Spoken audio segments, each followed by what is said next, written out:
The Pascal's triangle, a wonderful visualization, among other things, also for calculating the binomial coefficient n choose k. You can now see a version of the triangle here. 0, choose 0, 1, choose 0, 1, choose 1, 2, choose 0, 2, choose 1, 2, choose 2.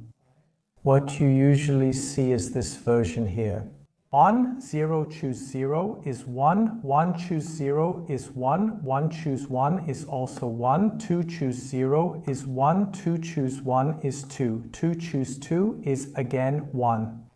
And if I now add below here, 3, choose 0, 3, choose 1, 3, choose 2, and 3, choose 3. Then we have here now 3, choose 0 is 1, 3, choose 1 is, and I can also calculate that here, for example, 1 plus 2 is 3, 3. Choose 2, 2 plus 1 is 3, 3, choose 3 is again 1. Now we can already see the structure here. The 1 is always on the outside. And then you always get 1 plus 1 is 2, 1 plus 2 is 3, 2 plus 1 is 3. Now you could stop here and add to the bottom. We would always have the 1 on the outside. 1 plus 3 is 4, 3 plus 3 is 6, 3 plus 1 is again 4. Then an application, a binomial a plus b. Now let's take that to the power of 0, then we take a plus b. That should be a 0 to the power of 1.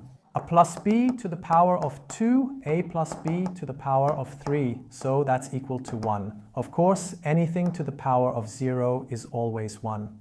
A plus b to the power of 1, that's 1, a plus 1b. I'm writing it like this on purpose so you can see 1, 1, 1. And now a plus b to the power of 2, you could also make it clear with 1, 2, 1, 1, 2, 1. It starts with a squared, then a, then no a. And from the right side we have b squared, b, no b in between. Here's the plus. You could pause again and try the whole thing with 1, 3, 3, 1. It starts with a cubed, a no a, b cubed, b squared, b no b plus in between. I think it should be clear now. A plus b to the power of 4 equals 1, 4, 6, 4, 1. It starts with a. A to the power of 4, a cubed, a squared, a, no a, b to the power of 4b cubed, b squared, b. B, no b, b plus in between. And that's the whole thing.